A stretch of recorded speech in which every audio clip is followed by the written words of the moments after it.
I'm Wei Li Chong, and I currently serve as the Democratic State Committeeman for AB 65. I am a first-generation New Yorker. My father arrived in 1970 with about $50 in his pocket. Sharing a warm tenement bed with many shift workers, he translated English into Chinese and Spanish by day and worked in a Chinatown restaurant by night. My mother came from Brazil a year later.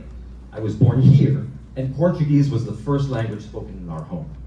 My mother and I learned English together. I grew up in the diversity of this district, attending Torah Head Start at MTJ, PS 124, Confucius Plaza, playing stickball off of East Broadway and riding bikes through Lower East Side, and being relegated to the outfield in the Chinatown YMCA softball league. I was baptized and confirmed at St. Mary's Church on Grand Street, and my parents worked very hard, got CUNY educations, and became public school teachers right here in the district. Their union jobs in healthcare and winning the lottery for an affordable apartment in Seward Park housing meant we had a stable foundation for our family to thrive in the community I have called home for my whole life. For the last 25 years, I practiced law in New York while volunteering as a community leader. I've served as a county committee member, judicial delegate, Democratic State Committee member, and I've also led this co-op across the street, a community of 5,000 people, 55 small businesses, and an operating budget of $44 million per year. I know how legislation is written. I know where it fails the people it was meant to protect. This community gave my family everything. I'm running to give something back. Thank you.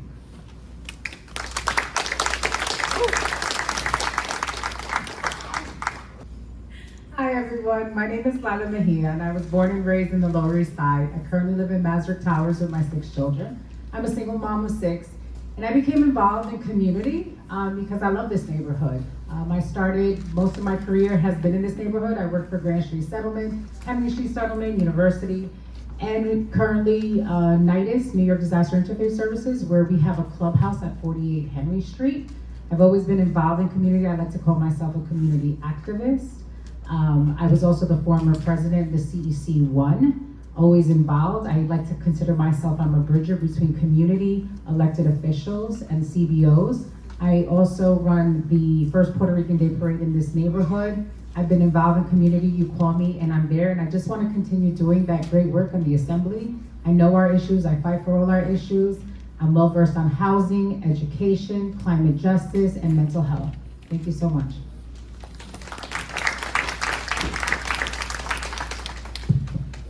Good evening, everyone. My name is Jackie Wong. I'm the Democratic Party district leader for the Lower East Side, and I'm running for Assembly this year. I immigrated from Hong Kong to New York about 25 years ago, and I have lived and worked in the Lower Manhattan ever since. I was a reporter for a long time, so I know the local issues in Lower Manhattan pretty well. Following that, I became the director to manage a senior citizen building, as well as more than 30,000 square foot commercial space. So I'm pretty familiar with building operations, and I'm also always for affordable housing. I was also a community board 3 member where I chaired the land use committee for a couple of years. So some of the developments in the Lower East Side have my involvement. I became the district leader last year, and I have been organizing quite a lot of immigration and legal workshops, specifically for the NYCHA and Section 8 tenants because of the federal policy change. So that's the background of me, and we'll talk more.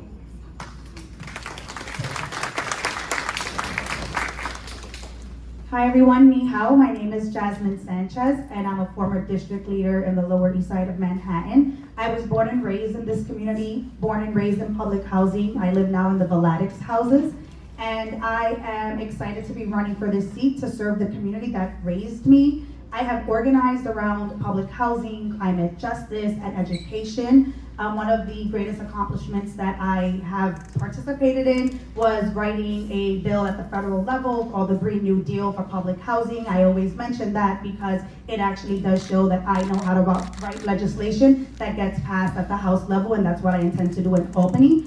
In addition to that, I love working with young people, so I have worked at the local settlement houses, This is one of my homes. I ran the teen youth center downstairs, and I've been doing nonprofit work for 30 years. I am a grant writer as well, and have worked with several of the local community-based organizations and school groups and local youth leagues to ensure that they get funding to perform any of the activities that they have, and they have the resources that they need to be successful.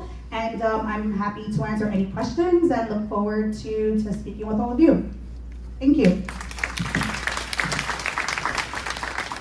Hello, I'm Mariama James. I am an almost 55-year lifelong resident of AD 65.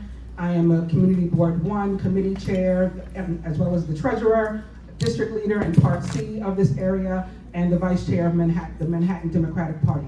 I am running on my record. I've already delivered for this community with 400 deeply affordable apartments, with health care for 9/11 survivors and first responders, with 150,000 people currently in the program.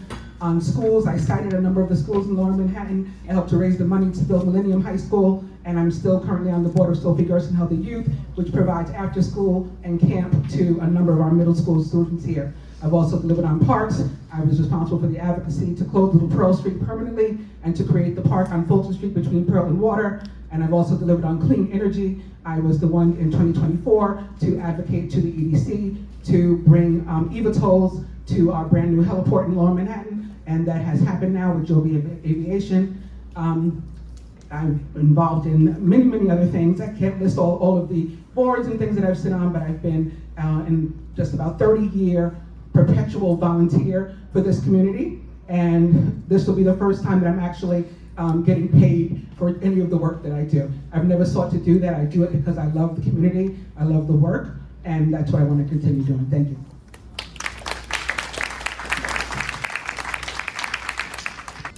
Hi, my name is Yulene New. A lot of you already know me because I was the former assembly member for the 65th district.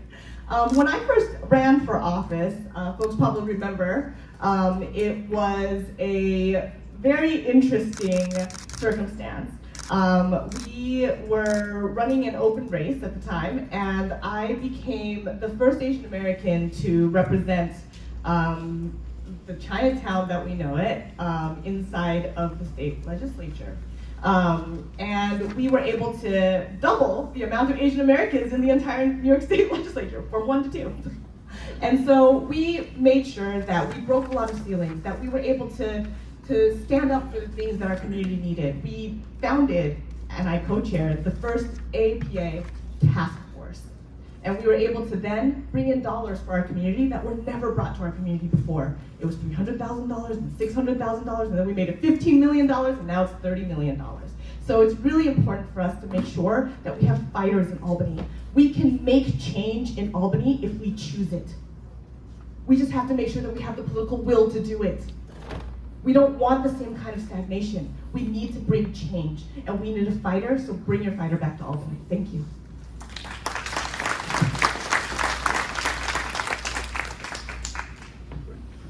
Hi, good evening, everyone. I'm Assembly Member Grace Lee, proud to represent this district. As you know, I'm a mother of 3, a community organizer, and someone who's actually organized with some of the residents here in the front row, our deaf tenants from Forsyth Street, who I helped to get repairs for their building and helped to make sure that they could live in dignified and safe housing, so I'm really happy that they're here today.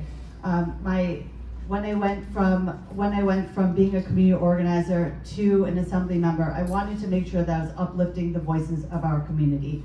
And I entered into the state legislature at a time when anti-Asian hate was at a 300% increase in New York State, and really wanted to make sure that we are elevating the voices of the Asian American community. I currently serve as the chair of the APA task force, where we have done record funding in the budget 4 years in a row for the Asian American community, over $120 million delivered all across New York State. We made Lunar New Year a statewide school holiday and helped to make sure that AAPI history is taught in our classrooms. These are some of the small things that Asian Americans have wanted for so long to be recognized in the New York State legislature. But our communities are also facing many things that many communities are facing, from issues with ICE, from issues around affordability, and I have been there delivering every single day for every New Yorker in this district. Thank you. Great, thank you so much. It's great to hear from all the candidates. We're going to move into our long policy question round. So we have 5 rounds of questions, and each candidate will get a minute and a half to respond. So first question is, I think we'll start maybe again from the far end and move down to this end of the table. All right, the first question is on education. So in 2022, New York State enacted a landmark law requiring New York City public schools to strictly cap class sizes over a 5-year rollout period. The new bill was introduced a few days ago to add 2 additional years for the city to meet this mandate. While the law aims to improve student-to-teacher ratios, implementation has created critical systemic challenges in specialized choice districts like School District 1 in Manhattan, because New York City's public school funding model relies heavily on per-pupil allocations. Enforcing strict class caps directly reduces student enrollment limits for smaller campus buildings. Consequently, smaller schools receive fewer total dollars and resources, while larger schools absorb more students and funding. So here's the question. What is your plan to mitigate the unintended impacts of the state's class size mandate, particularly in specialized choice districts like School District 1, to prevent this cycle of under-resourcing and preserve the survival of smaller neighborhood schools?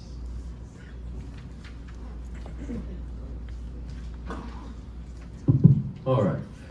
Education is very much at the core of my family and who I am and how I grew up. Education was the foundation of my ability to supersede my parents' poverty and original circumstance, as was their own hard work. Now, in order to make better schools, we absolutely have to have smaller class sizes. Smaller class sizes are the key to individual attention in the classroom, and that's what we want for our children. The unintended consequences of a per-pupil funding mandate clearly creates unintended consequences. What we need to do is change that model so that it's not necessarily a per-pupil allocation, but one that is based on the goals of the school and the performance of the school and the ability of the school to meet its requirements for the state and the city mandates. Thank you. So I'm the former CEC1 president, and part of our advocacy was that we're requesting smaller class sizes and asking Kavanaugh and Jackson to actually support it when it wasn't. Just to be very clear, we currently have, even though that is a fight that's ongoing, our class sizes are smaller. Families have left public schools after COVID. Now, we don't know why, we don't know the statistics of why they left, maybe because of everything that was happening during COVID, but a lot of our schools are facing that. In District 1 now, which was why we were able to welcome our newly arrived families, because we had such big spaces for those students. Now, the difference for those that may not know, this is an open zone district, which means that anyone can come and apply. So half the kids who go to the schools in this district are not from this district. I don't see class size being a priority in this district because we have enough space. Right now, what we're fighting is certain schools being closed down and condensed because the chancellor stated that any school that has 150 and less, they're trying to merge them or phase them out. So I think this is an implementation issue. We need to advocate about the funding system so that we need to advocate as the funding formula. Actually, it's a funding formula issue so that smaller schools don't get penalized for receiving fewer students. Besides the per students enrollment funding system, we also need to set up a baseline so that the smaller school can also receive funding to hire essential staff, the programs they can create, and also student service, and also to hire enough teachers that they can meet the state mandate. The issue here is also about space sharing, because like Lila said, there's a space sharing issue, and we have some schools in 8065 that has unique culture and unique history. So when we're talking about like sharing schools, sharing space, it needs to be done very sensitively and carefully.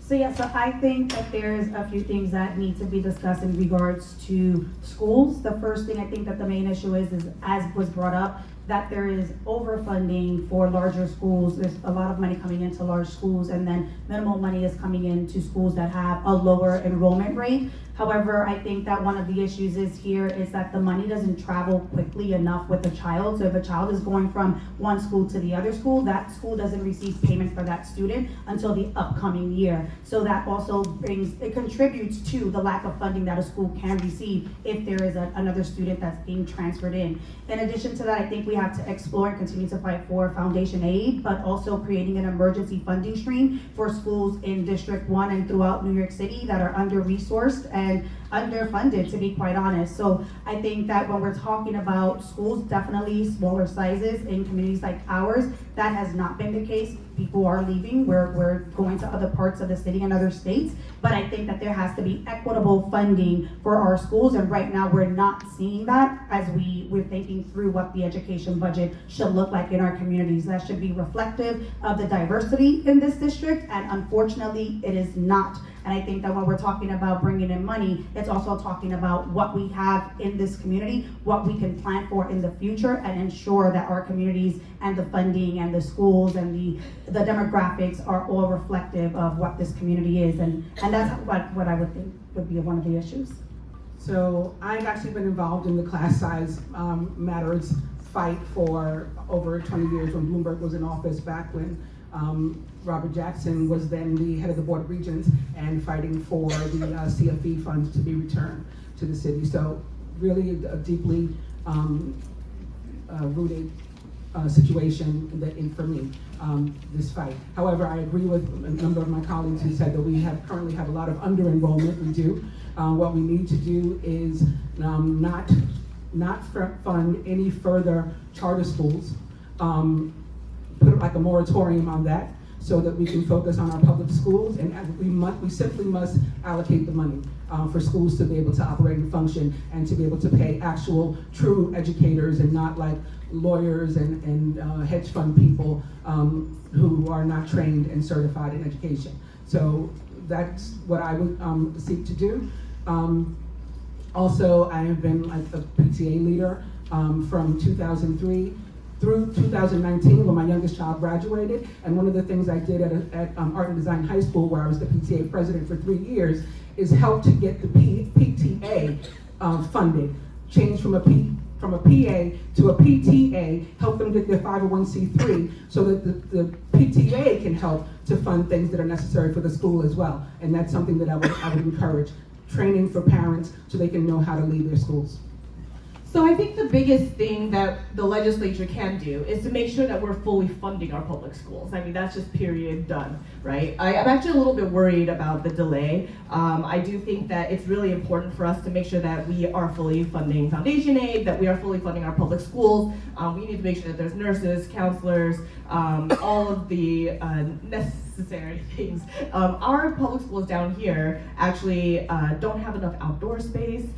They have to share their gymatoriums. I don't know what that means. Gymatorium is a thing here downtown, and so we need to make sure that we're fully funding our schools, making sure that the facilities are also fully funded. We don't have the green schools that we need, right? People need to have breathe easy schools, and we need to make sure that all of the things that are fixed are actually part of the capital dollars that we bring in and the public funding from our state legislature. Right now, we just passed the budget was just passed, and it was 2 months late, and they did not fully fund public schools.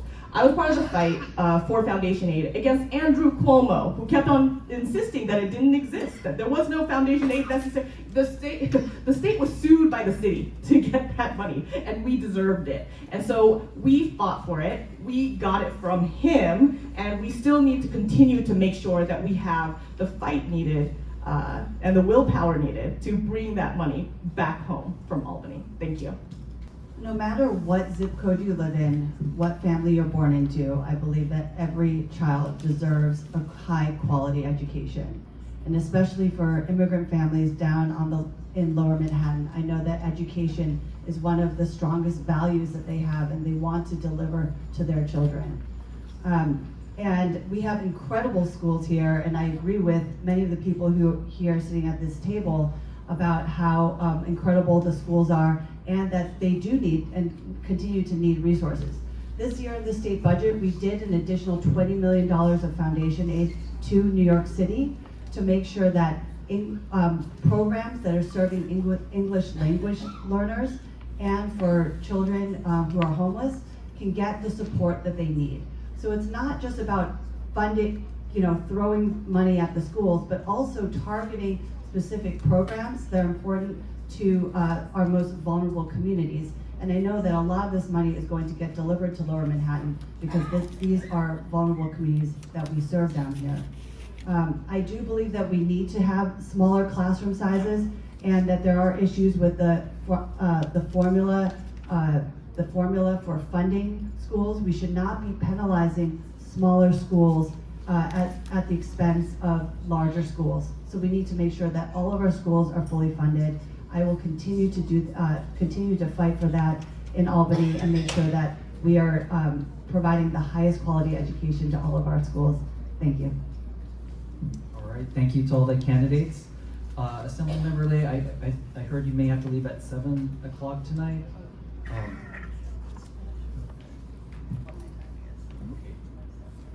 Okay, sounds good. All right. So the next question is going to be on immigration, and I think we'll go the other direction. So we'll start with Assemblymember Lee. All right. So, bit of context: on May 21st, the state legislature approved a new package of immigration laws within the enacted state budget. It explicitly prohibits local and state law enforcement from being formally deputized to enforce federal civil immigration law.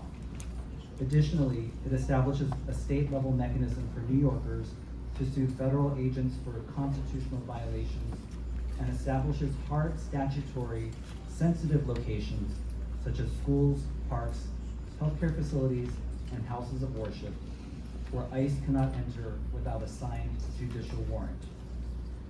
However, while the budget successfully blocks formal contracts between ICE and state agencies, it stops short of passing the full New York for All Act. The final language leaves certain pathways open for uncontracted, ad hoc communication and informal collaboration between local law enforcement and federal immigration agents. So the question is, given the limitations and compromises of the state budget passed just 2 weeks ago, how do you evaluate the state's current response, and what specific legislative actions will you introduce in Albany to address the remaining gaps in state-level immigration protections? Well, yes, we finished the state budget, and in that budget, we included landmark historic legislation to protect immigrants. And I was very proud to co-sponsor much of that legislation, to be rallying to support that legislation to get that passed. What that legislation included was the right to sue federal agents if they violate your civil rights. It ended formal cooperation between local law enforcement and federal agents and ICE. It also prohibits ICE from wearing masks and requires visible identification by ICE, and includes making sensitive locations protected from ICE. Hospitals, schools, poll sites, which is very important for protecting our democracy and our fair elections, and houses of worship. There is always more that we can do. I am a proud co-sponsor of New York for All to make sure that all cooperation with ICE gets ended in New York to keep New Yorkers safe. We need to make sure that our taxpayer dollars are not going towards helping the Trump's deportation agenda. I have been very clear about this. I have stood up against Trump and his deportation agenda. I've been to 26 Federal Plaza to help accompany our neighbors who are going to through the immigration court proceedings, and we want to make sure to protect all New Yorkers. This year in the budget, we also did over $80 million to provide legal representation for people who are going through the immigration process. I will continue to stand up for New Yorkers. I'm very proud, and we will continue to that fight. Thank you. So it's not good enough. I mean, when you're talking about a fascist government who's literally stealing our neighbors, it's just not good enough. Our government can pass New York for all. We can do it, and yet we chose not to. For some reason, the budget did not include this very, very important piece of legislation, and it is very upsetting to me personally, because we were able to pass the Green Light Bill when I was in the legislature. We were able to pass immigration reform. We were able to pass so many different things, such as our 2019 rent regulations, etc. But without political will, we don't get things like New York for All done. New York for All is an essential piece to making sure that we are protecting people, not just in the sensitive locations. I will just say that as a person who is part of the Chinatown Defense Network right now, and carrying around a whistle in my pocket every single day, just in case one of our neighbors gets taken away, it is cruel. It is cruel of our government to not do more. It is cruel of our government to not pass New York for All. It is cruel for our government to continue to let and allow for collaboration with ICE. I'm going to probably hear that from everybody else down the line, but I just want to tell you that right now, our government has not done enough, and we can. I agree that it's not enough. First of all, let me say I fully support New York for All and keeping ICE out wherever possible. There was a time in our global history where a place of worship, a church, a sanctuary, literally meant sanctuary. Even during times of war, you could go into this place and it was a safe place for you. And we need to return to those types of times. We don't need the federal government in our schools or in our churches and our synagogues and our mosques. We don't need them in our hospitals. We don't need them in our courthouses where people are trying to respond to legitimate legal notices in order to do the right thing. And so I know that I'm not Christopher Columbus. I'm not going to get to the assembly and start something new. There are people who have already been doing a lot of hard work. I would look to see where things were not being enforced and make sure that they do begin to be enforced. I think that money needs to be allocated toward education as to one's rights, not just individual, but even the businesses. You can go into a restaurant, let's say, for example, as an ICE agent, but you have no right to go into the bathroom or the kitchen. So those things need to be made plain to people. Okay, thank you. And I lost my train of thought. I would look to fill any gaps, and understanding that I'm a state representative and not a federal one, I would use all the wherewithal that I had, all the energy that I had to advocate to whomever are the federal representatives, because they can actually get rid of ICE, right? They can actually do away with them. And so I would advocate for that. Thank you. So I do agree with you, Lena, it's not enough. I am also a supporter of the New York for All Act, and I know that there's a lot of legislation that is currently in Albany. On my website right now, the work that I have been doing is that we have that in multiple languages that represent this district, and if there's folks that are seeing anything happening in our streets or are looking for resources and services, there is a link that people can utilize there to connect with my campaign, and we will definitely connect them with resources and organizations that can assist them. In addition to that, I think that there's ways to be creative in these spaces. If New York for All has not passed, then what is it that we need to fund at the moment to protect our communities? And one of the things that I was thinking about introducing, in addition to what's already in Albany, it's a Immigrant Family Stability Act, which basically funds hyper-local community organizations or groups for legal defense and also like legal navigators, because I think that this is what that community does need. Instead of waiting on a massive piece of legislation to pass, how can we overpass that to directly fund initiatives in our communities? I think that that is going to be helpful. Also, I don't know if that's at time, I'm so sorry, but also thinking through an ICE-free in public spaces, and I know that we're having those conversations right now, but ensuring that we're enforcing that at a super hyper local level and working with our local elected officials at the city and also the federal level to ensure that we protect and defend our communities in Lower Manhattan. So I also don't think the legislation is strong enough. The reason is because even though you cannot have a contract, a collaboration between the New York State agency and federal agencies, some informal collaboration is still not covered. And also, the law required the ICE to present a judicial warrant to enter certain sensitive spaces. How about workplace? Immigrants need to work, and workplace is not covered under this legislation. So I also would support New York for All Act, because we really need to close that loophole. We really need to ensure that immigrants can go to work feeling safe. And also, I actually agree with Jasmine said, a lot of the immigrants, when they have problems, they go to hyper-local community organizations, informal organizations, the TAs in the NYCHA and other organizations that does not get the support in a regular system by the New York State. All the major funding goes to larger organizations, but these informal organizations are really the first point of contact for them. So they need to be supported. We can do it now, even without legislation. So I'm going to agree with everyone what they said here. Support the New York for All Act. But also I just want to mention, because I think that our community has done an excellent job. When our new family started arriving here, I was part of the mutual aid group at Port Authority assisting. And from that, we had a new wave of families coming into our schools, and each and every one of you did an amazing job as far as supporting our families. And this neighborhood also started the D1 Open Arms. We also have the LES Community Watch. When the gentleman was taken from the business, we were there supporting in arms. We continue to do great things, so I say that part of supporting the New York for All Act is also making sure that we're supporting all the community-based organizations in the neighborhood and community leaders who have groups currently who are always supporting. I know as far as the schools aspect, we were very big on making sure that we asked all our schools what they were doing, because I don't know if you guys are aware, usually the schools would leave the doors open. When we started getting ICE coming into our neighborhood, the superintendent, Carrie Chan, made sure to close all those doors, and now you have to buzz in to make sure that they can't come in. So I say that to say it's continuously supporting our neighborhood and the great work that we have been doing. When we see ICE cars, we call each other and we make sure and we organize and fight. So that's some of the things I do.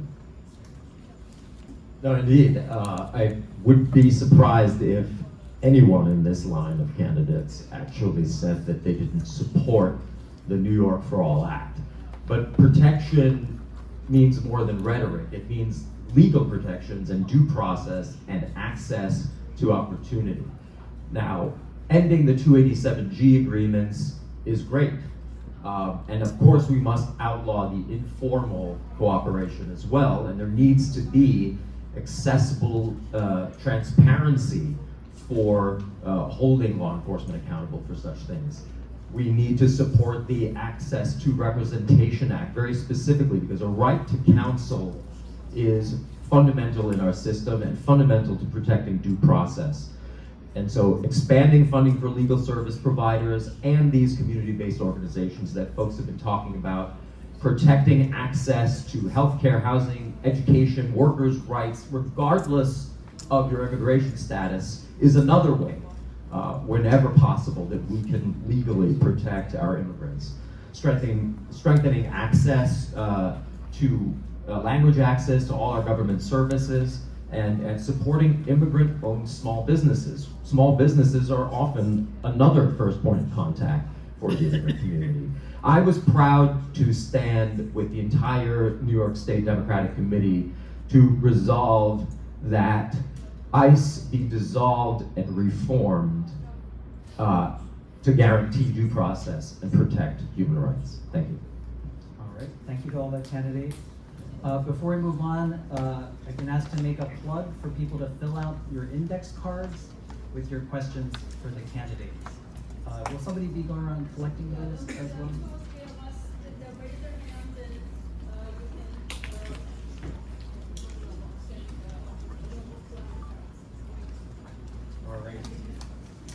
All right, so our next question, so we're gonna mix up the order a little bit. For the two Senate candidates, we'll go with Ms. Mew first, and then Assemblymember Lee. And then I'll also mix up the assembly members as well, so I'll call out your names for the next question. All right, so senior poverty is our next, the topic of our next question. So data shows that roughly 1 in 4 Asian New Yorkers live in poverty, which is double the poverty rate of white New Yorkers. Within the Asian American community, foreign-born Asian New Yorkers face a poverty rate of 27% compared to just 9% for those born in the US.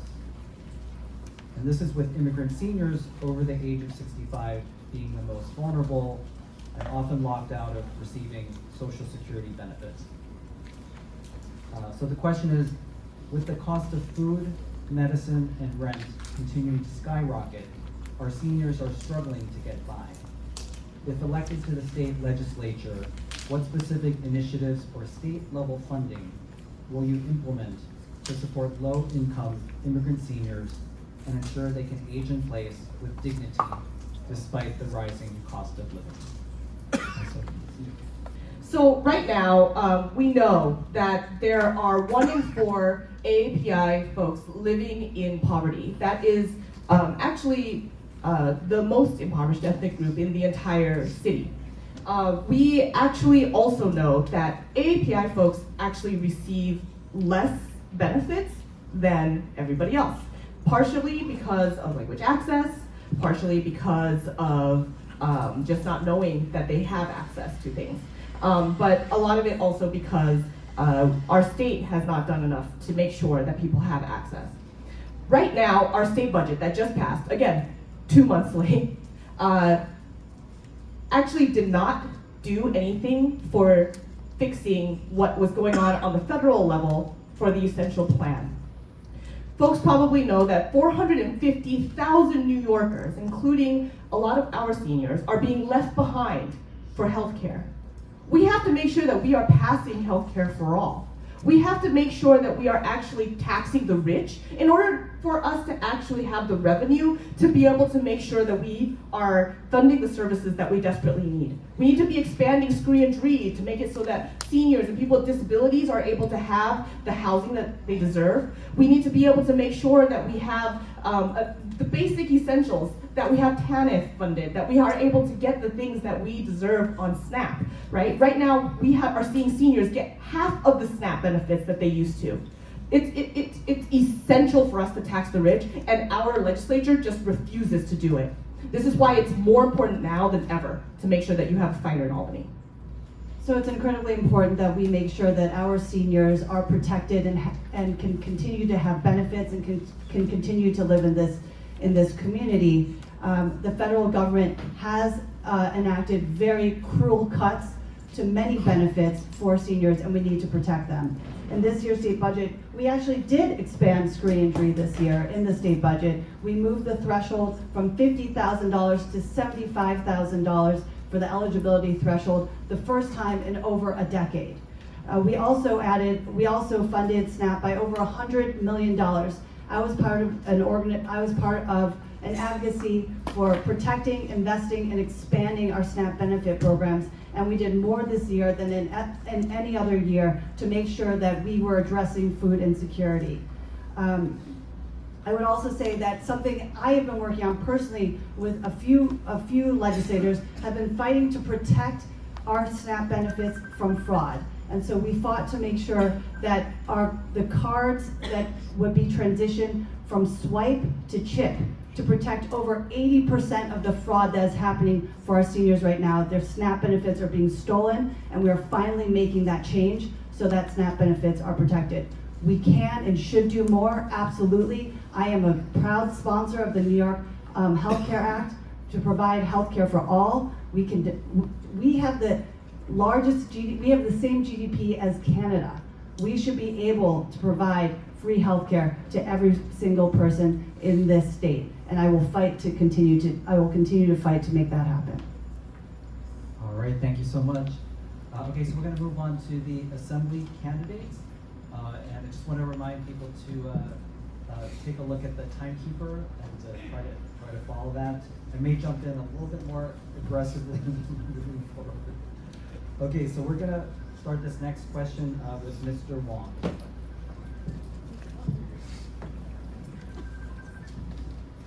I think that the NOP programs need to be expanded.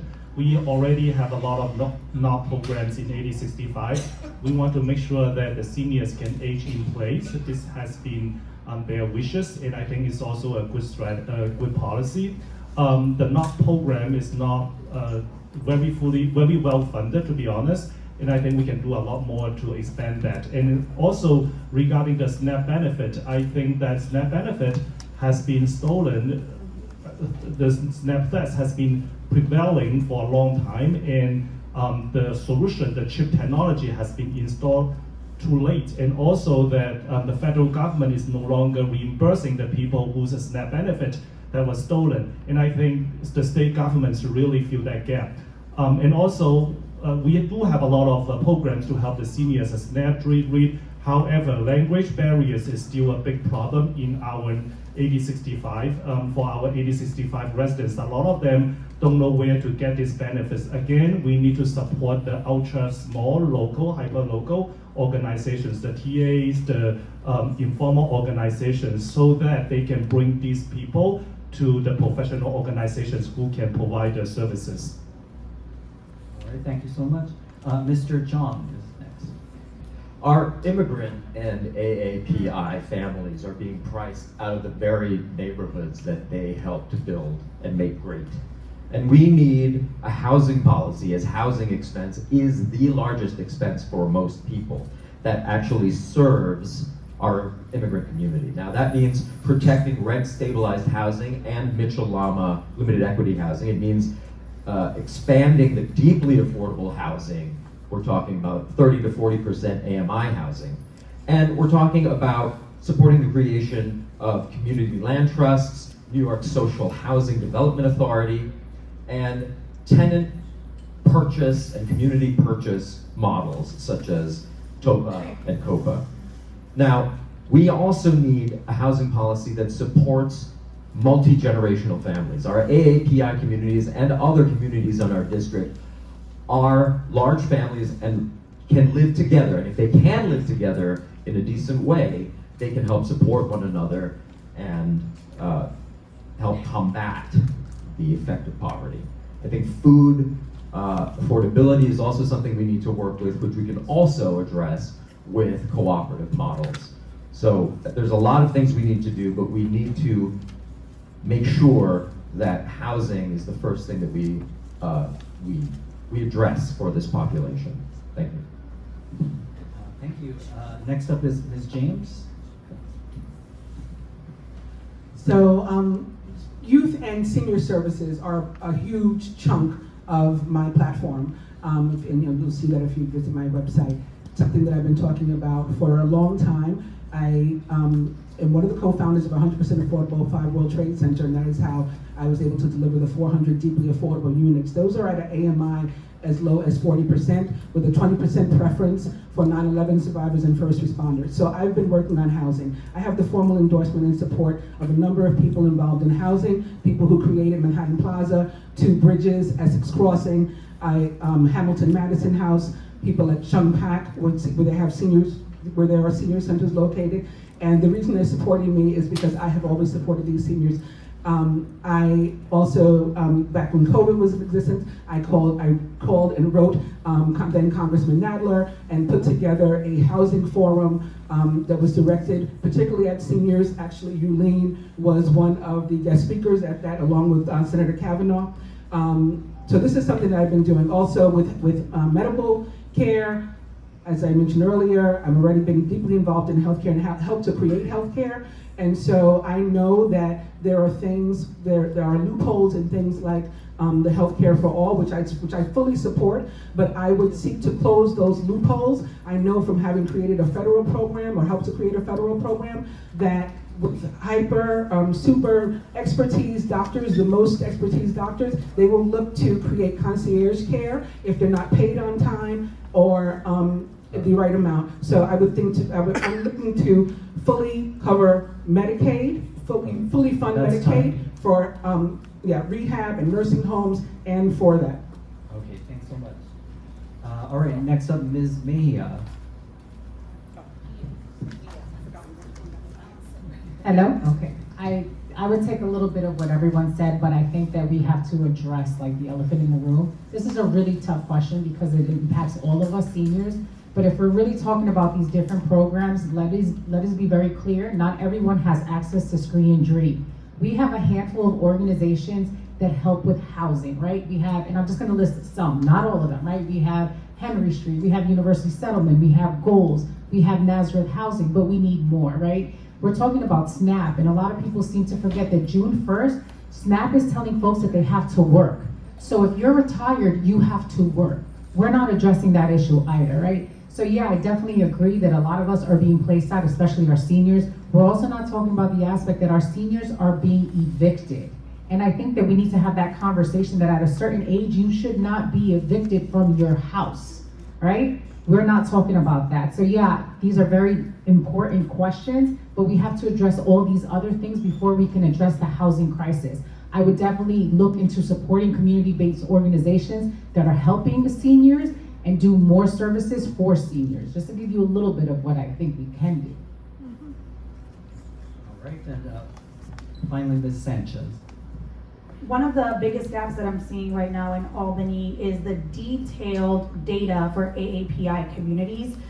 They lump in everyone that identifies themselves as an Asian American, and I think that once we start deciphering between everyone's ethnicity and background, I think that that's how we're going to figure out what is mostly needed in our communities. In addition to that, obviously, I think that healthcare is important in our communities, and I think that we need to have culturally competent nurses and language justice and things of that nature, expansions of NORC programs as well as Screen and Dream. But how many of you all want to age in place in this community?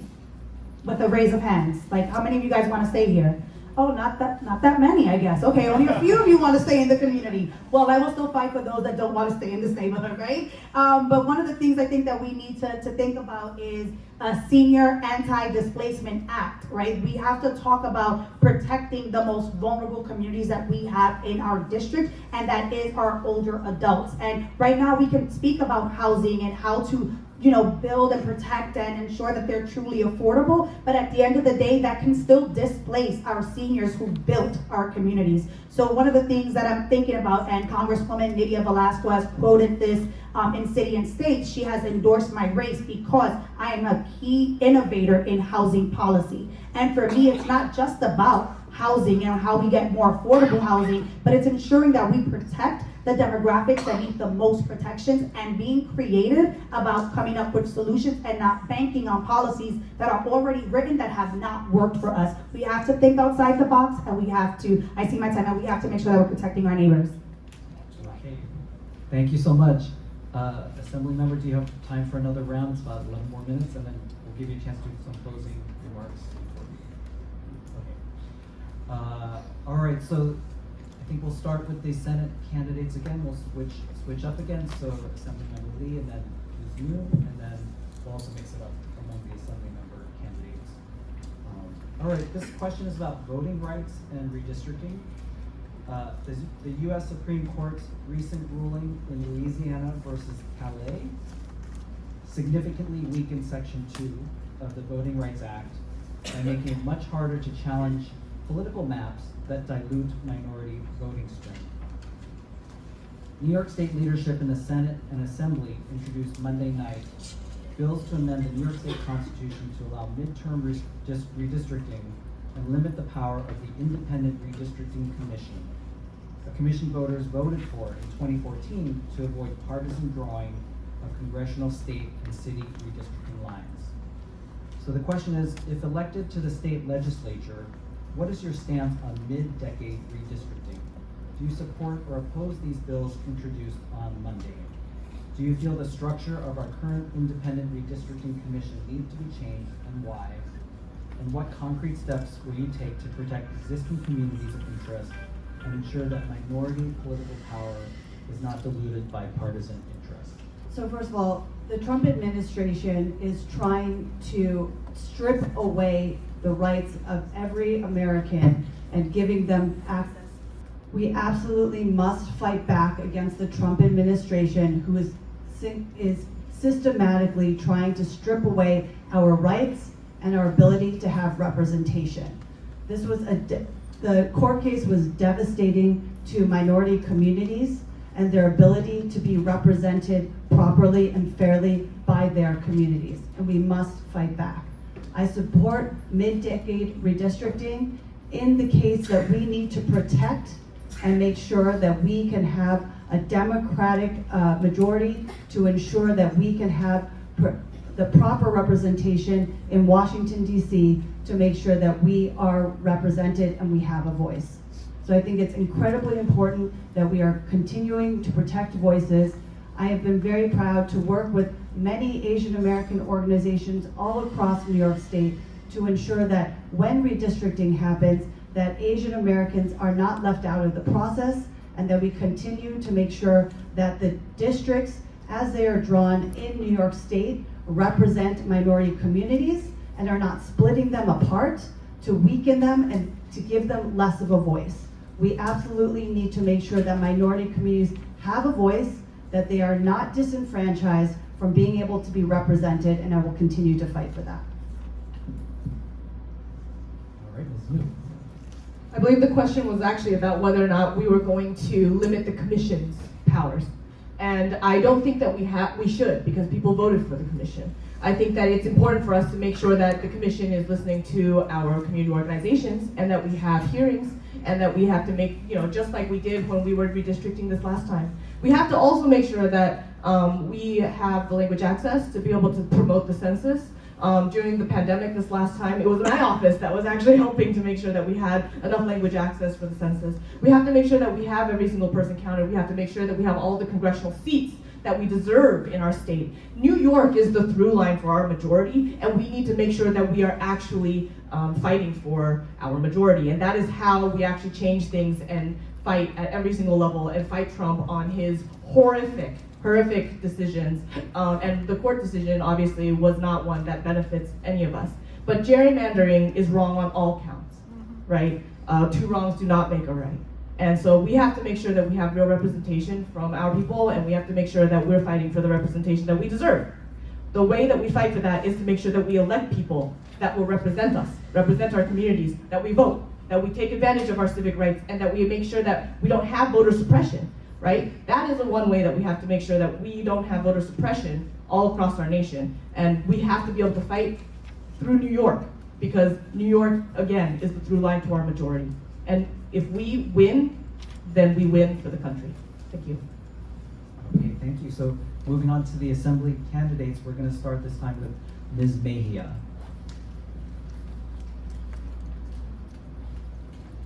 Hello. I think we've all seen what Shelley Silver did in redistricting in this neighborhood, and I think it's really important as the Asian American population grows and we're seeing more of Latino and African Americans being displaced. The neighborhood is changing, so I think it's more important than ever. I'm not for redistricting. I will be very honest, I don't know enough about the commission to give you a formal response, and I'm not going to speak on something I don't know about. All right, thanks. Next up, Ms. Sanchez. So I believe that what I guess my colleagues to the right mentioned is true. I do support the mid-decade redistricting. I do think that one of the things that I saw when I started to understand what that could look like was the fight when they were redistricting NY10, and there was this potential of splitting up the Chinatowns in New York City and also in Brooklyn, and how the Asian American communities came out to combat that. And I saw how that now impacts our families and our communities in Black and brown communities, especially in Lower Manhattan. And I think that there has to be conversations about suppression of voting in regards to removal from voter logs and things of that nature to increase community power. I don't necessarily think that, like Yulene mentioned, we voted for this commission, but I think that there's also accountability and transparency around that, and how do we come to that consensus. So for me, it's ensuring that the fight happens within our communities, that we're advocating for ourselves, and we're building that collective power, but ensuring that if somebody does not also come out, to vote, and that it's something else in addition to, that we're not suppressing their vote when they cannot go vote because they're removed from the voter log for not voting for 4 or 5 or 10 years, right? Their vote matters, and I think that we have to be steadfast on that. And I will work with hyper-local elected officials, obviously, but also ensuring federally that that is not stripped from our community, and continue to support organizations and entities that fight back against that type of suppression like they did for NY10 in 2023. Okay, thanks so much. Ms. James is next. So I actually very much agree with my colleagues thus far, and would add that anytime we seek to take away the rights that were primarily fought for in this country by the Black community and women, everybody else ends up getting hurt. And so what we need to do is educate people. We do have a number of immigrants in this country, and maybe they're not aware of how we came to have the rights that we do enjoy, right? So in order to maintain them, we need to educate people about how they came to be, and stop allowing them to divide us on these issues. Because once they look to strip away the voting rights, particularly from Black people. That's really why they did it in Louisiana. But once it happens to us, it's going to happen to everybody else. And that's what we need to begin to start to educate other marginalized communities and communities of color, and people who are in any way othered, right? Those people need to be educated on how to maintain their rights, but first they have to understand how they got them. Okay, thanks so much. Mr. John.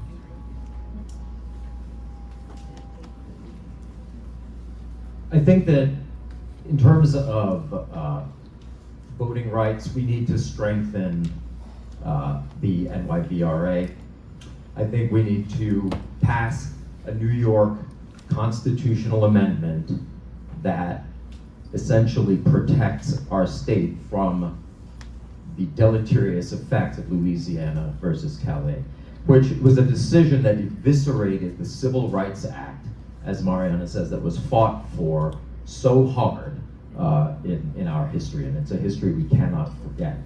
I think there are other things we can do to protect against our community political representation being diluted, while the decision at the Supreme Court level prohibits using race as a category. It does not prohibit using language, community of interest, compactness. All of these things can essentially achieve the same equitable outcome. I also think that we need to focus on the census. The census, as we've been saying, is the foundation of our representation, and we must ensure that we take the time and the energy to educate our community, to make sure that the census is filled out properly, so that we can build upon that and continue to protect the voting rights that our communities should enjoy and continue to enjoy. Okay, Mr. Wong. I think the first question was whether we support the mid-decade redistricting, and I do not support that. I think redistricting should occur after census, and not any time whenever a political party sees a political advantage to do that. And also that would undermine the public trust. People don't trust the election system anymore, so I do not support that. And I support ILC. I think we still need an ILC, but it needs to be reformed. I agree with Justin just said, we need more transparency and accountability for that all agencies. And they also need to be more responsive to people's input. The public input is very important, and how the public input is accounted in that process, I would also want them to be more responsive to that. And I totally agree with everybody just said, we should prioritize the community interest over parties' interests. We need to keep the minority communities together so that their political strength can be preserved. That is very important, especially for 8065. How do we do that? We can negotiate, we can talk, but minority neighborhoods need to be together. Thanks so much. All right, so we're going to move on to the last long form question. For this question, I think we'll start again with the Senate candidates. This time, Ms. New first, and then Assemblymember Lee, and then we'll move on to the Assembly candidates. All right, so healthcare. So starting July 1st, 2026, New Yorkers enrolled in an essential plan who have an annual income between 200% and 250% of the federal poverty level which is approximately $32,000 to $40,000 for an individual, will no longer be covered under the essential plan. This leaves thousands of working class families, low-income Asian American seniors who earn just over the Medicaid threshold, and DACA recipients stuck with commercial insurance premiums and deductibles they simply cannot afford. So the question is, if elected to the state legislature, what specific emergency state funding or legislative measures will you champion to prevent this loss of healthcare access on July 1st? We have to tax the rich. We have to tax the rich. Right now, our federal government has given tax breaks to trillionaires, billionaires, and corporations like in the trillions of dollars. I kid you not. And yet, New York refuses to tax the rich. I have written multiple bills inside the tax the rich package that will affect nobody. Literally making sure that we tax the capital gains from multimillionaires and billionaires, and then we also make sure that we are, taxing stock buyback transfers. Like, there's a way to be able to encapsulate some of this money in order to make sure that we are actually being able to cover people. Our budget left 450,000 New Yorkers behind. I don't know how much more dire or crucial that we can, the status quo is not working, okay? The status quo is not working. We need to make the changes that we want in our state, okay? This is just like the basics of it. And the only way we can do that is to elect working people on every single level of government that will represent us, fight for us, and make sure that we are actually covering people. People are going to die. People are dying. And right now, we have a federal government that is just so cruel, okay? They're trying to take service dogs from people with disabilities who live in NYCHA. They're trying to make it so that people don't have SNAP benefits. They're trying to make it so that we cannot make ends meet on our state level when we pay more taxes than anyone. This is why it's important that we have elected officials who are willing to fight for us. The budget that passed is not adequate. The status quo isn't good enough. Get rid of it.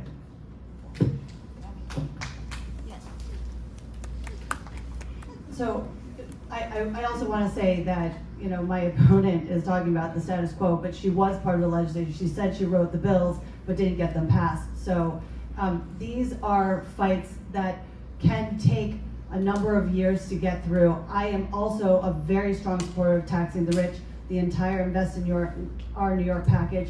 I've spoken about how New York has the same GDP as Canada. We should be able to provide free healthcare to all New Yorkers. Healthcare is a human right. I will say that the Assembly this year had a proposal to tax corporations so that we could put everyone who's losing healthcare back on healthcare plans. And the Senate and the governor killed it. So that is why it is important to have strong fighters, people who believe in taxing corporations and to helping fund healthcare in the state Senate, and that is what I am going to change when I get to the state Senate.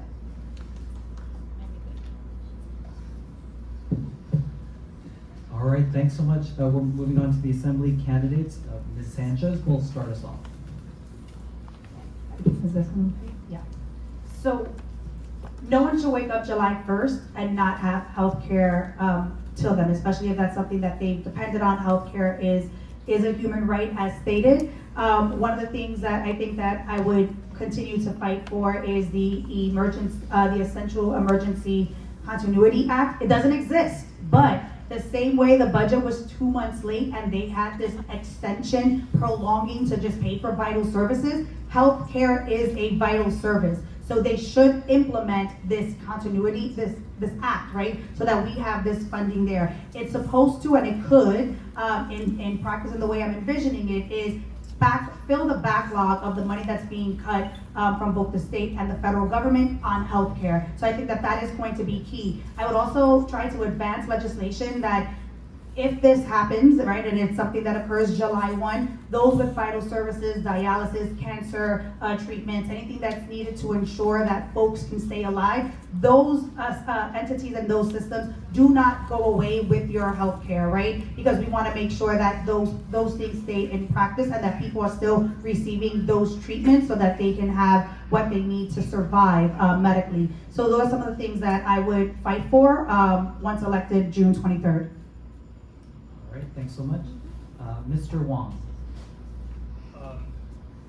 So to address the loss of the essential plan coverage problem, I think the short-term solution is really like the state need to come up with a bridge program or a premium assistance programs to make sure that the people who make slightly above the poverty level will be able to be covered, or they don't have to experience a spike in their premium or deductible on the next day. So that is the short-term solution. And the long-term solution is really to pass the New York Health Act. I just wanted to say that this Taiwan has implemented that their universal healthcare very successfully. It reduced a lot of the health costs. If they can do it, we can do it as well. They learned it from America. The idea is from America. And they implement it very successfully in the country. So we should do it too.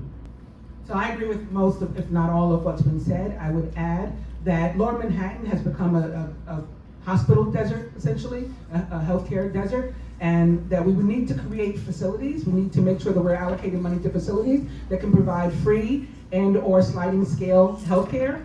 I also support Medicare for all. In fact, as I mentioned earlier, I am a chair of a committee, Community Board 1 is the Quality of Life Committee. I did bring the writers of that, the proposers of that bill to my committee in order to try to get a resolution passed at Community Board 1 in support of Medicare for all. But again, having created been part of the creation of a healthcare program at the federal level, I know that there are loopholes that need to be closed before we pass that I would seek to close.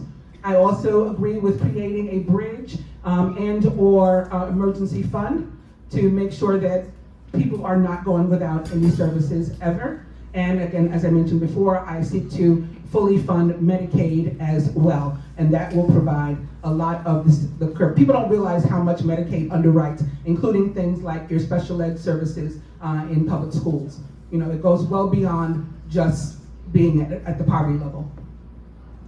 All right, thanks. And Mr. John.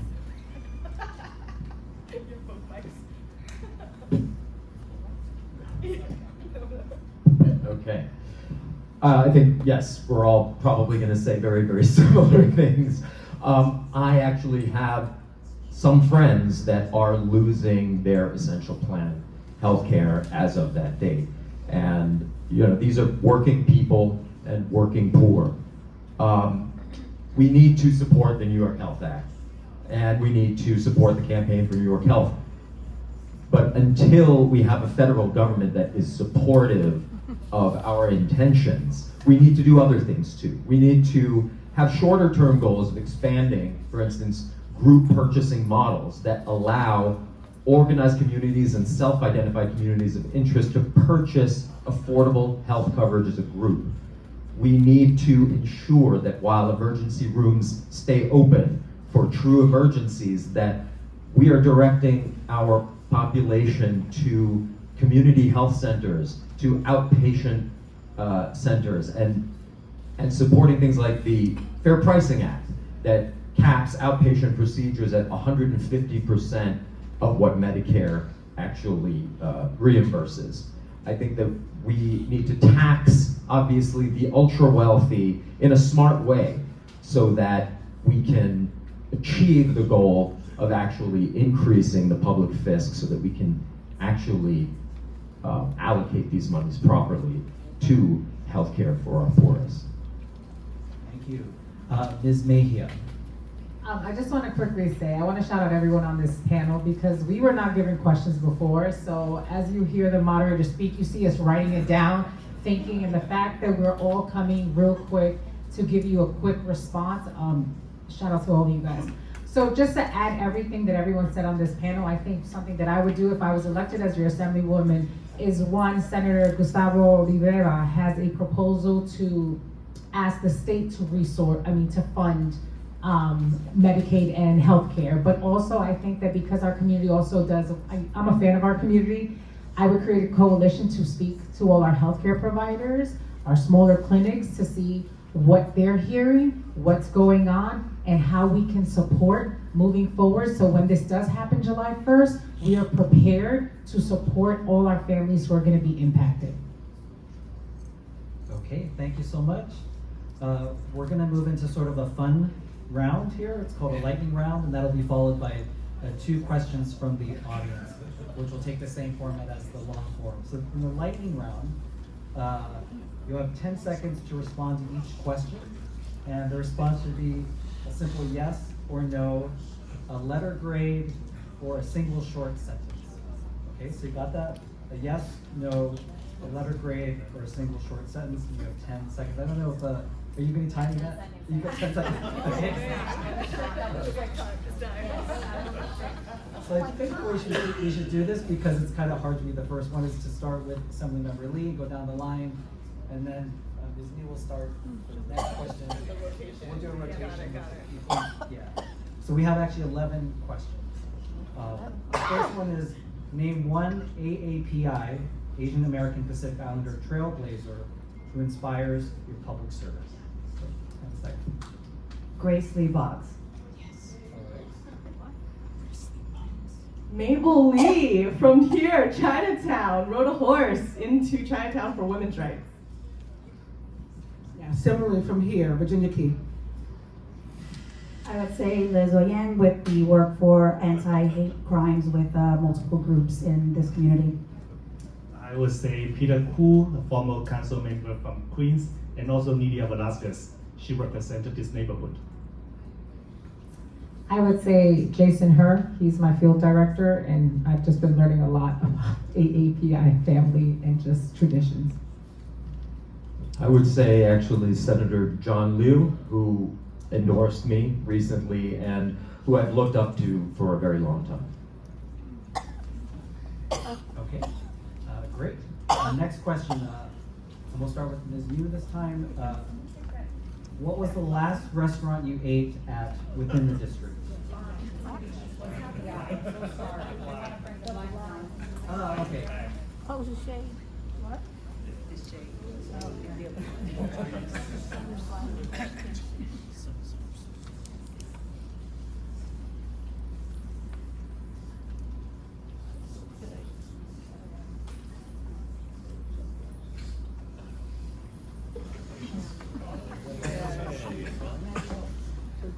I would just say the Hey Thai right down the street from me, because I have a baby now, and so therefore I can't walk very far with her without, you know. Hop Key, owned by my dear friend and supporter, Peter. The last restaurant you ate at in the district? Wu Hop. Betty's on Henry Street, 193 Henry. Don't judge me, Fluffies.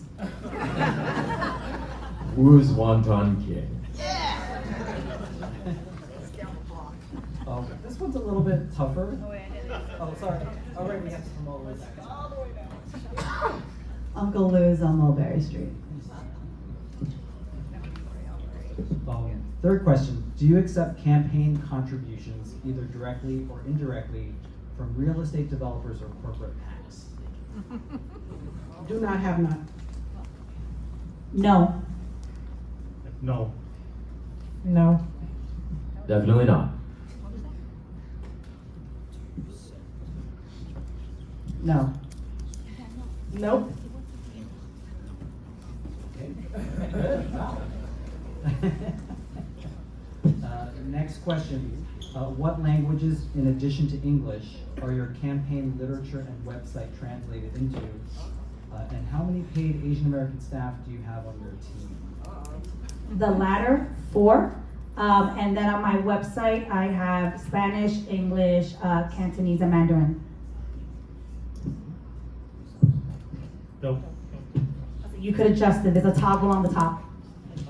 The website, I have Chinese and Spanish, and the lead, I also have Chinese and Spanish. And the campaign, you said how many campaign staff we have? Asian American. Asian American. I have two part-time. So my website's only in English. My campaign literature is in English, Spanish, Chinese, and my field director is in American Asian.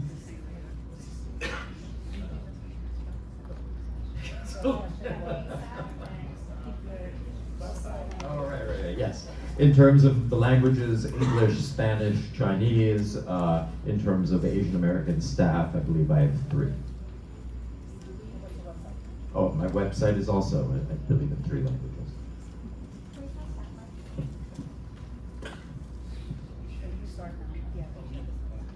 So my lid is in Chinese, Spanish, and English. My website's in English, and I have 8 AAPI staffers on my campaign, right? I think all of our stuff is in Spanish, English, and Chinese. I am my own, 我会讲国语. I'm my own Chinese staff, but I also have multiple Chinese staffers.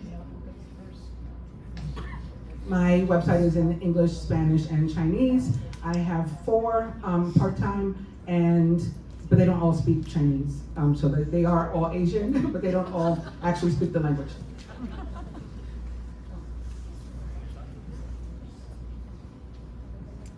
Okay, did you all answer? Okay, great. So next question, question 5.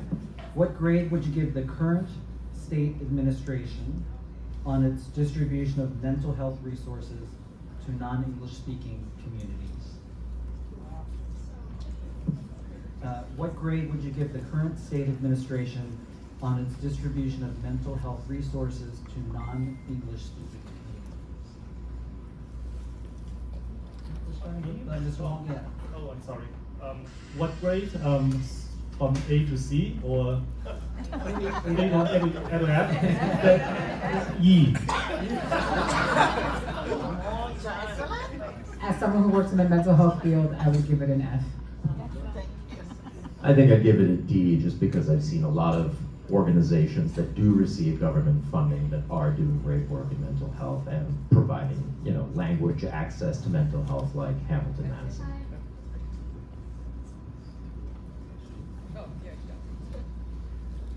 Yeah, I would say D also because we are funding a lot. In the last 4 years, we've funded a lot of Asian American serving organizations providing critical mental health services, but we absolutely need to do more. I would say F because the service organizations are the ones who are doing great work. We need to fund them on the state level very badly. I would say a general F, but also a D for the reasons that Grace stated, as well as the 9/11 healthcare program, which provides mental health services to a lot of lower Manhattanites. I would say an F, although we fund these organizations, the outreach is failing, so in whole totality an F. All right. Next question. What grade would you rate the state budget that was just passed? Which part do you think is lacking? I think we're starting with Ms. Mejia. So I just learned that it passed. I haven't read through it. I was preparing for today, so I can't answer that. I guess I'd give it a C, probably, because that's quite middling. It was late, so maybe a C minus. And I think that it should allocate a lot more money to public housing maintenance.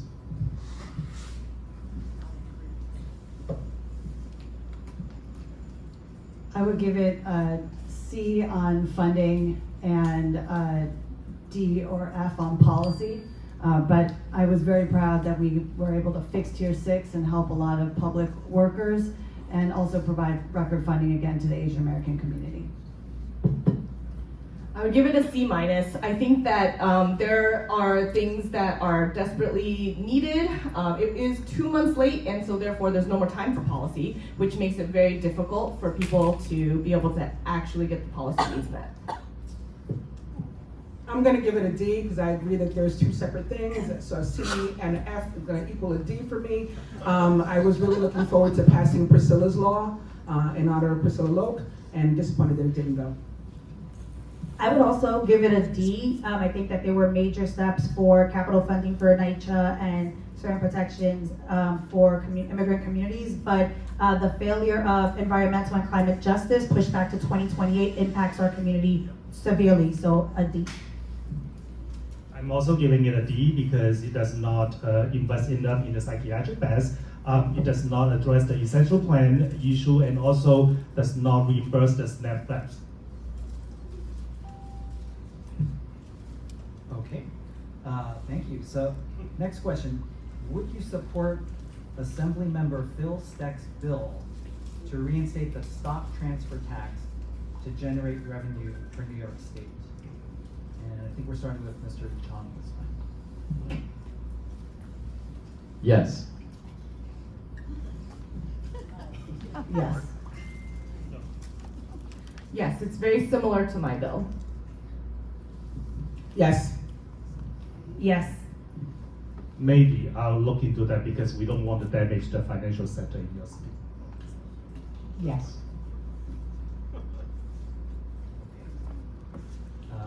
Next question, we'll start again at the top of the table.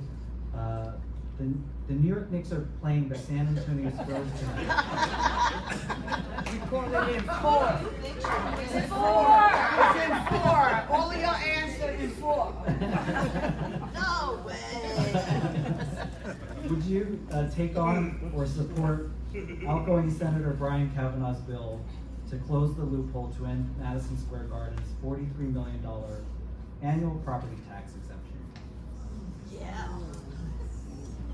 Yes, I think that we need an overhaul on all of our property taxes. I'm very proud to sponsor a bill that would also tax universities with over $1 billion in endowment, Columbia University and NYU right now.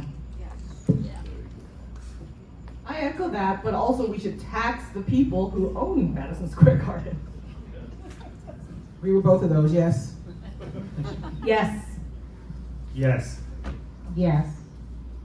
They can definitely afford it. All right, 3 more questions in our lightning round. What is your favorite Asian restaurant in the district? This is so hard. It's not fair.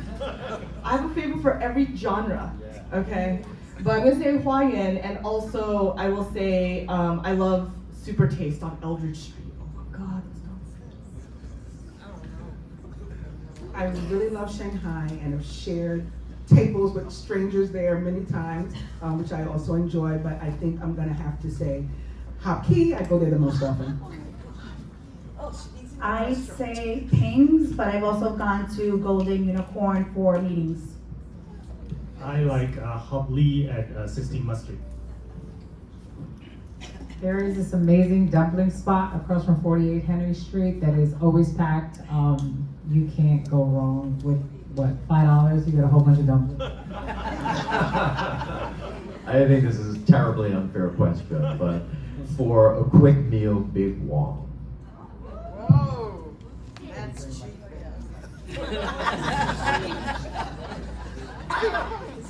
My favorite in Chinatown is Uncle Lou's. All right. Next question, there's 2 more. And I think we're starting with Ms. James this time. Share one unique fun fact about your district.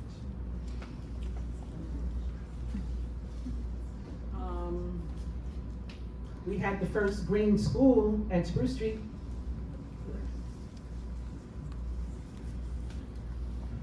I would probably say that you can cross the street and you're in a different neighborhood, and I think that that's unique also here. I would say that the district was more fun 25 years ago when I got here.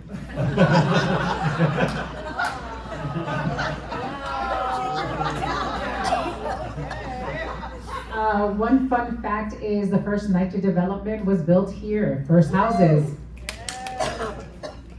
I think one fun fact is probably pretty well known, but there are the most different languages spoken in this district than any other district in the state.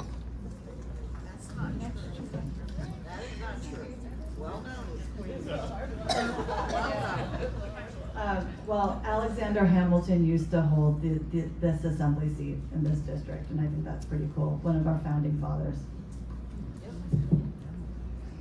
Oh, I would have to say that probably the fact that Mabel Lee actually has a post office here, right here in this district.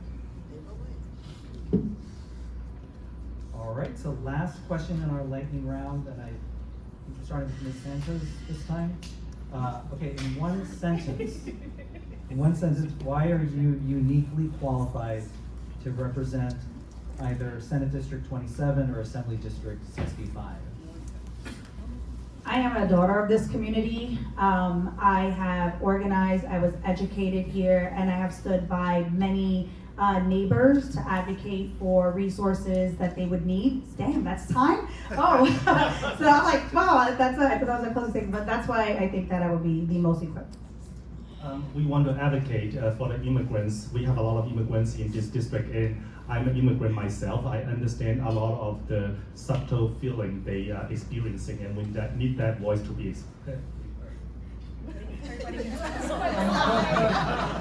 Don't include the laughter. I'm a lifelong resident. I've worked in this community. I've always organized in this community. I work with everyone, and that's why I'm here, be a great assembly person. I have the experience of 26 years working with the law, 25 years running a $44 million a year corporation, and I've served in many capacities in the party.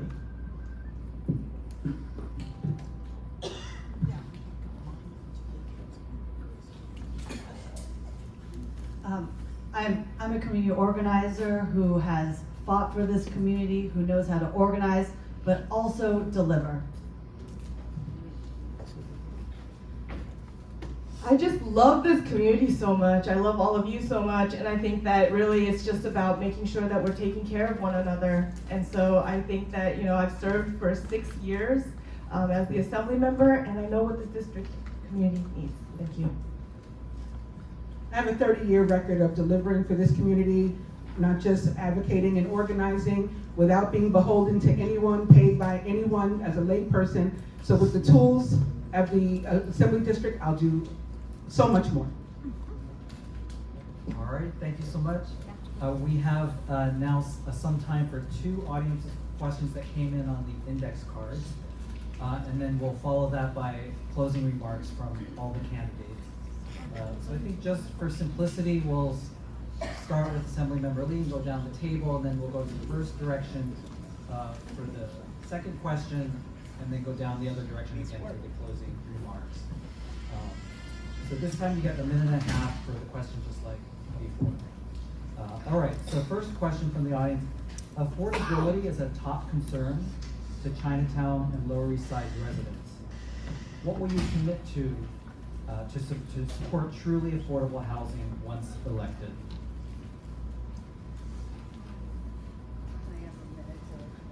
Yes, I know you're first. That's a big question. That's a big question.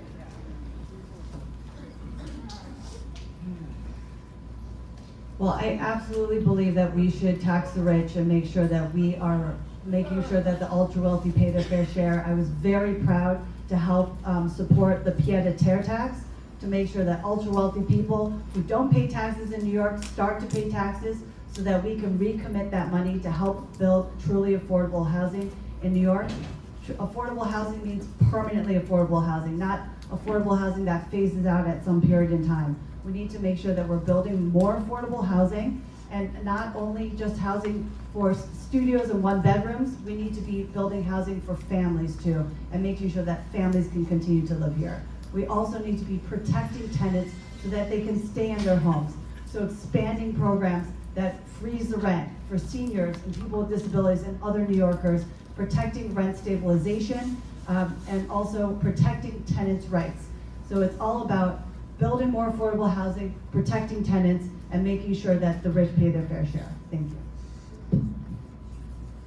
So our public housing is actually our only real, deeply affordable, truly affordable, and permanently affordable housing. And we need to make sure that we are fully funding our public housing. That's something that our state has never done. Our state, our city, and our federal government are constantly pushing the responsibility of our public housing to one another, and it's not really actually, a question anymore, right? Our state is the landlord, so therefore we have to be the ones to help to fund it. We have to make sure that we have a legislator who's willing to stand up to make sure that we have that funding. I'm probably the only legislator, besides one other, I believe, to have stood up and voted against the blueprint and the trust, because I didn't trust it. Because I wanted to make sure that our public housing residents had the say, and they don't right now, have the say in whether or not they want to have their housing taken. Section 9 is different from Section 8. Section 8 is not the permanently deeply affordable housing that it promises, right? Section 8 is a voucher program that leaves with people. And even with the trust as it is, it's not going to permanently preserve our public housing. We also need to make sure that we have a new Mitchell-Lama program, one of the only successful housing programs where we can actually promote ownership in our district. And we need to make sure that we have more Mitchell-Lamas, that we have more public housing, and that we are fixing our public housing. Public housing used to be a desirable place to live, and that's how it should be today. Thank you. I actually agree with everything that Grace and Yulene just said. And to add to that, I have been, even during my race right now, I have been in Chelsea, standing with the people at Fulton and Elliott on the NYCHA housing, attending their rallies up there, stopping what I'm doing on the campaign trail, because that is a very important thing. We must protect Section 9 housing and NYCHA housing, but we must also create new Mitchell-Lama housing. That's how I've been able to live for 55 years in Lower Manhattan, was through Mitchell-Lama housing. I want other people to be able to experience the same thing. I also would continue to fight for 100% affordable housing, particularly on public land. I have stood with the Chinatown community since day one in opposing the mega jail. Chinatown does not need a mega jail. We need housing on that lot. And so I would continue that fight, and hopefully I could actually bring something to fruition, again, with the right tools, but more than I've been doing as a layperson. I think the first thing to address is our AMI, our area median income, right? Right now, it's tied into not just our communities, but neighboring counties, and that just doesn't reflect the lived realities of people that live in this district and even throughout New York City. So I think the adoption of a neighborhood AMI, don't know if that's possible, but conversation should be had, is something that's going to keep our community the way that it is intact and not allow for rapid gentrification and displacement. In addition to that, I am the only candidate that is a lifelong public housing resident, and if I'm not mistaken, I am when I go to Albany, I'll be the second NYCHA resident to serve in Albany. And right now, the mayor has presented the block by block program for housing policy. And it literally calls for the privatization of public housing. And I was on that call during COVID when Yulene was grilling Greg Ross about how he was trying to privatize public housing. It is the only truly affordable housing stock, and it is what we need to invest in, and it details the strongest tenant protections in the nation. That is why they want to privatize our developments. And just to add, the Faircloth Amendment at the federal level through the bill that I helped draft will actually secure more housing that can be built under the public housing stock, because we are trying to banish away with that Faircloth Amendment through the Green New Deal for public housing, which means we can build more and not stay in the sector that they want with no more affordable housing, which is low-income housing. More and green. Assembly Rosenthal already has a bill in the Assembly that try to make sure that NYCHA residents is fully informed and involved in the process of this conversion process, because we want to make sure that all the tenants are informed so that they can make a decision themselves instead of just letting the TA to convert the NYCHA from Section 9 to Section 8. So I would support that bill if I become the Assembly person. And also, we need to explore the tax credit, because right now the tax credit only allow the developers to build 25% affordable housing. We really need to expand that percentage and also explore other stackable programs so that we can increase the affordability in these new developments in our area. And I also agree with Mariama just said, we still have a lot of public lands, public lots in our district. Those need to be focused on 100% affordability. That's the affordable housing plan I have. I agree with everyone on this stage. I would also just reiterate preserving our housing stock, whether it's NYCHA, Mitchell-Lama, rent stabilized, HDFCs, and making sure that we're putting money into them. And then also looking about new housing and what does that look like, right? What is the AMI? I mean, I believe that housing policy should prioritize stability, affordability, and community ownership. So we definitely need to protect and maintain our current housing stock. Everyone talks about building new affordable housing, but it is cheaper to fix and maintain the housing that we have so that people can live decently in public housing. And also Section 8 and also Mitchell-Lama's, and as originally these buildings across the street in the entire Grand Street corridor used to be, Title I housing. We need to expand limited equity co-op style ownership. I have a plan whereby certain public housing can be converted to limited equity co-ops. I think if we did that, we would be able to transform certain public houses. But ultimately, we need the tenants that live there, whether they're tenants or shareholders, to have a vote in what happens. We also need to close loopholes in our tax code, for instance, 485X, that allows developers to build 99 unit buildings to avoid both affordability mandates as well as living wage mandates. And finally, public land should be only used for affordable housing if anything is to be built on it. Okay, thanks. We have one more question, and we're running a little bit late, so the next question will be just 1 minute. And we're going to start from the other end of the table, and then our closing remarks are also being reduced from 1.5 minutes to 1 minute. Okay, so next question, 1 minute, closing remarks, 1 minute, and then we'll close out the evening.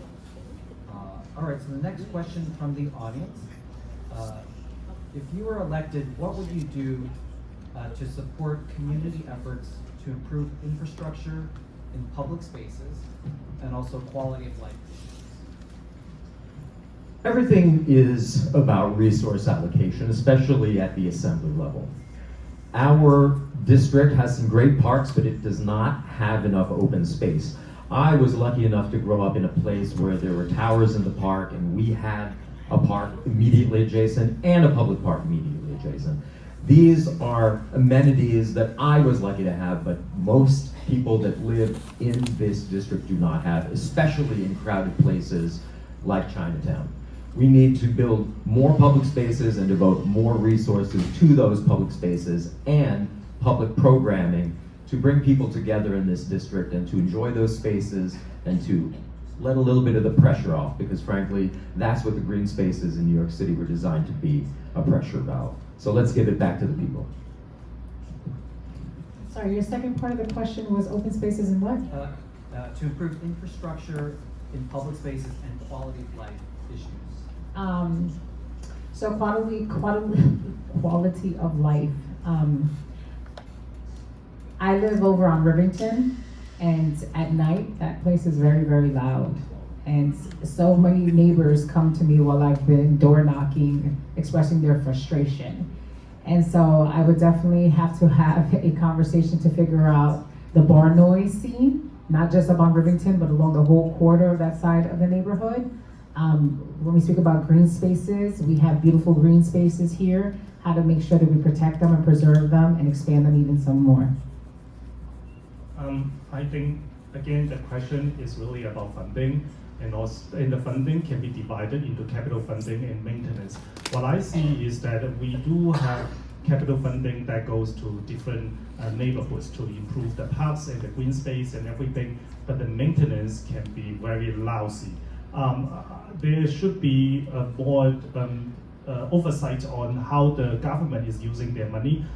When I was looking at the Allen Street Mall that was fully renovated just a few years ago, all the pavers are broken, and it's just been done like a few years ago, and I don't understand pull up how the project can be done so poorly. I mean, these are the capital projects. Somebody really need to improve the oversight, and also where we get the maintenance money, we really need to talk to the coordinate different agencies to make sure that these green spaces are maintained properly.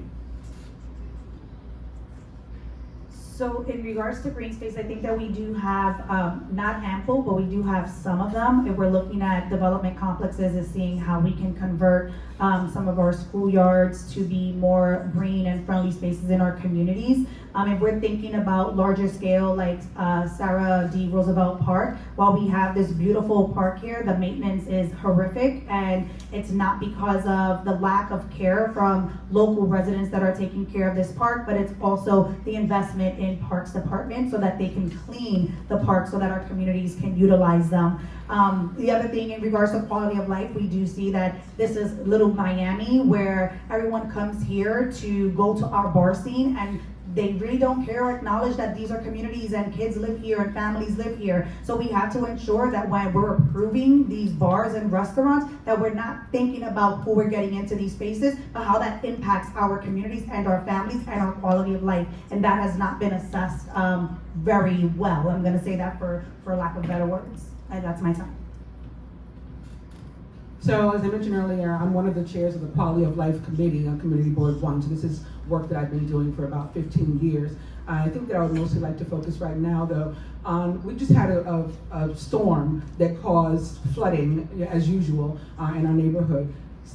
And largely because our sewers aren't cleaned. I mean, so these are things that we need to start paying attention to rather than like aesthetic things. Like we don't need the Kim Lau statue moved. We don't need to invest in stuff like that until we've already done the work on our infrastructure. Also, something that I'd like to see for Chinatown and the Lower East Side in general, we were talking earlier about the average income in this area. It is around $40,000. I'd like to see upfront discounts on the congestion pricing, if not the entire community being carved out. It is not a central business district. It doesn't belong in there, and it's hurting the community. So that's one of the things I would focus on.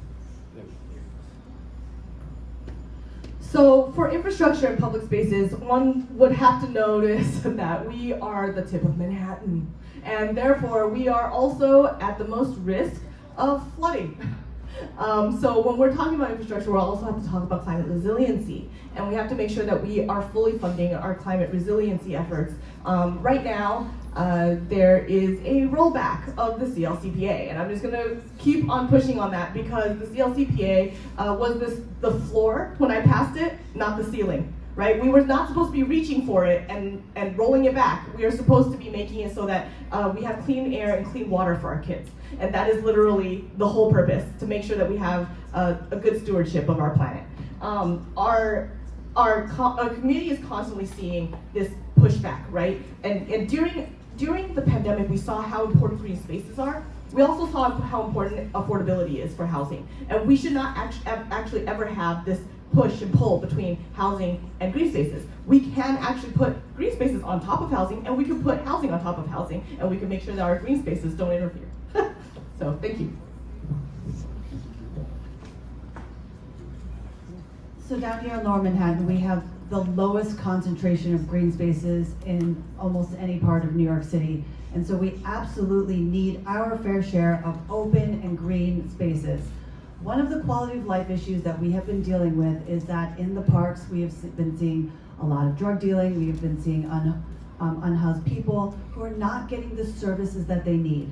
So we need more dedicated social services to help people get the help that they need. We need more dedicated cleanups of the park to make sure that everyone in the community can enjoy them. And we need investments in new parks like Gotham Park. I've been very proud as an assembly member to invest money from my office to make sure that places like Gotham Park under the Brooklyn Bridge can be for all people in Lower Manhattan, not for DOT parking. Okay, thank you so much. So I think we're gonna finish with closing remarks from each of the candidates. So each candidate will have 1 minute for concluding remarks, and we'll start with Assembly Member Lee. Well, it's an incredible pleasure to be here. Thank you so much to APAVOICE for having us here today. I have been the proud, and it's been a privilege to represent all of you in the State Assembly. I have taken my organizing skills as a community organizer up to Albany to really make sure that we are delivering on things that are making our community better. $400 million in the budget for the Emergency Rental Assistance Program to make sure that public housing and section housing residents wouldn't be kicked out of their homes after COVID. Making Lunar New Year a statewide school holiday, so New York is the first state in the nation to recognize an Asian American celebrated holiday, and bringing record funding to Latino, Black, and Asian American communities with over $90 million in the over the last 2 years to make sure that our organizations that are serving our community are really getting the funding that they deserve. You deserve not just a fighter, but someone who can really deliver for your community and who cares about this community and cares about this work. Thank you.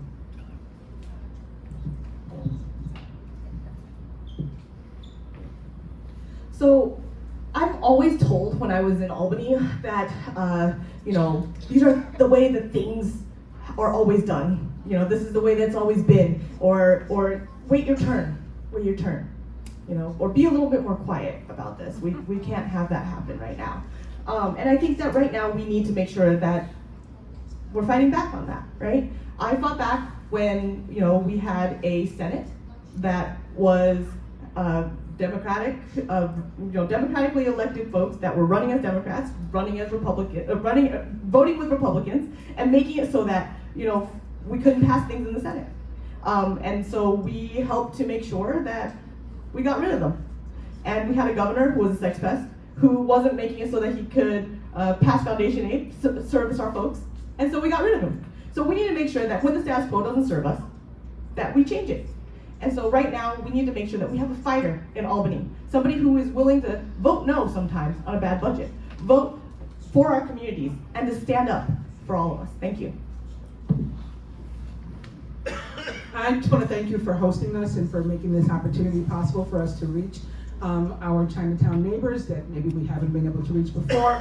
I would love your support in my race. I have stood with Chinatown going way back to at least 9/11 when the government was sort of leaving Chinatown behind and out. I was with Beyond Ground Zero and En Masse and organizations like that. Since then, I have stood with the community in the fight to reopen Park Row, and again against the mega jail, to fight for Priscilla's Law, so many other things. I've been in the community, I've been with the community, and because of that, I've been welcomed into what can sometimes be a closed community and neighborhood, and I'm supported by many, many leaders in Chinatown. I would love your support as well.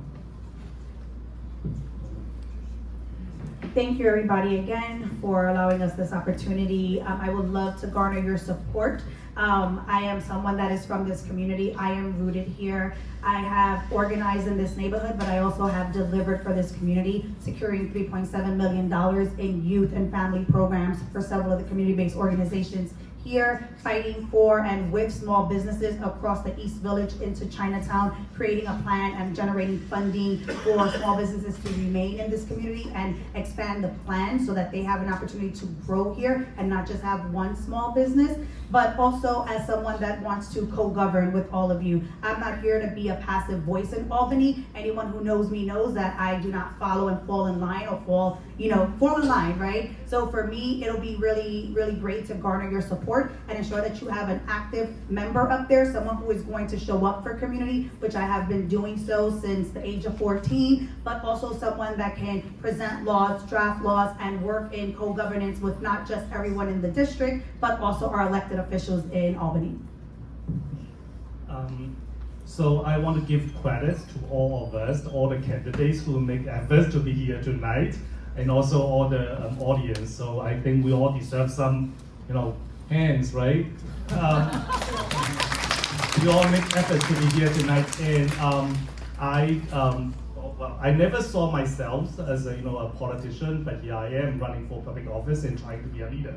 But I also want to say that political leader is not about power, it's about serving the people. And I'll always remember that. That's all I want to say. Thank you.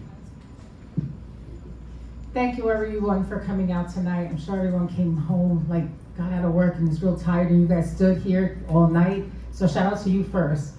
My name is Lila Mejia, and I know all of you guys are looking for a fighter. You're looking for someone to change laws and advocate for you. You're looking for someone who is not a politician, and I'm that person. I'm a lifelong resident of this neighborhood. I have lived experiences. I've always been organizing. I'm always available around to listen to your struggles, your concerns, what you want to do. I am one to change. I don't listen, I'm a mover, I'm a doer, and I want to be that person for you in Albany. So make sure June 23rd, early voting is the 13th, you come out and you vote for a real leader, and that's me, Lila Mejia. Thank you. Thanks to everyone. There's a great deal of agreement on the challenges that are facing our district on this panel. We all want affordable housing. We all want strong public schools. We all want quality health care, safe neighborhoods, and a government that works for the people. The question before voters is not simply what we want to accomplish, but it is who has the proven experience, judgment, and relationships to turn good ideas into workable policy. As an attorney for 26 years, I work with laws every day. As the president of Seward Park Co-op, I've spent decades bringing together thousands of residents, seniors, and small businesses, and families with different priorities and perspectives. I've learned that leadership is not about having the loudest voice in the room, but about listening, building consensus, and bringing people together around practical solutions. That is the experience I will bring to Albany. I will fight for affordable housing, immigrant communities, and strong public schools, but I will also bring the skills and experience necessary to turn ideas into legislation and legislation into results. Thank you. I'm Willie Chong. All right. Another round of applause for our candidates. Thank you so much. Just in closing, I want to say thank you to the Manny Cantor Center for hosting us tonight, APAVOICE for putting together this great event and the wonderful questions they put together, and all the co-sponsors who helped promote the event. Trisha, our timekeeper, I think she worked really hard.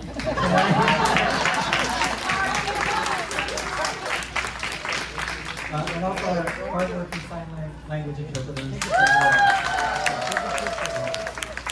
So how about one more round of applause for our candidates? We're very excited and we wish you the best of luck.